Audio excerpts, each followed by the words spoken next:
সব সহিংসতার বিরুদ্ধে সতর্ক থাকার আহ্বান অন্তর্বর্তী সরকারের। কয়েকজন বিচ্ছিন্ন উগ্রগোষ্ঠীর দ্বারা সংগঠিত সকল প্রকার সহিংসতার বিরুদ্ধে দৃঢ়তার সঙ্গে সতর্ক থাকার জন্য বাংলাদেশের সব নাগরিককে আহ্বান জানিয়েছে অন্তর্বর্তী সরকার। একই সঙ্গে উস্কানি ও ঘৃণাকে প্রত্যাখ্যান এবং প্রতিরোধের মাধ্যমে শহীদ হাদির প্রতি যথাযথ সম্মান প্রদর্শনের জন্য আহ্বান জানানো হয়েছে অন্তর্বর্তী সরকারের পক্ষ থেকে।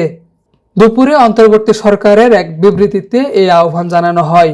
বিবৃতিতে বলা হয়, আমরা সহিংসতা, ভীতি প্রদর্শন, অগ্নিসংযোগ এবং জানমাল ধ্বংসের সকল কর্মকাণ্ডকে দৃঢ়ভাবে ও দ্ব্যর্থহীনভাবে নিন্দা জানাই।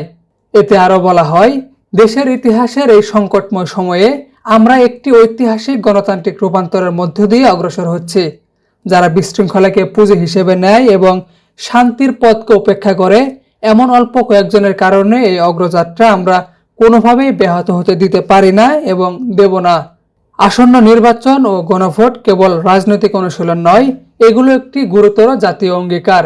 এই অঙ্গীকার অবিচ্ছেদ্যভাবে জড়িয়ে আছে সেই স্বপ্নের সঙ্গে যার জন্য শরীফ ওসমান হাদী তার জীবন উৎসর্গ করেছেন। তার আত্মত্যাগ ও স্মৃতির প্রতি সম্মান জানাতে হলে সংযম, দায়িত্বশীলতা এবং ঘৃণা প্রত্যাখ্যানের প্রতি অবিচল অঙ্গীকার প্রয়োজন। দ্য ডেইলি স্টার, প্রথম আলো, নিউ এজের সাংবাদিকদের প্রতি আমরা বলতে চাই, আমরা আপনাদের পাশে আছি।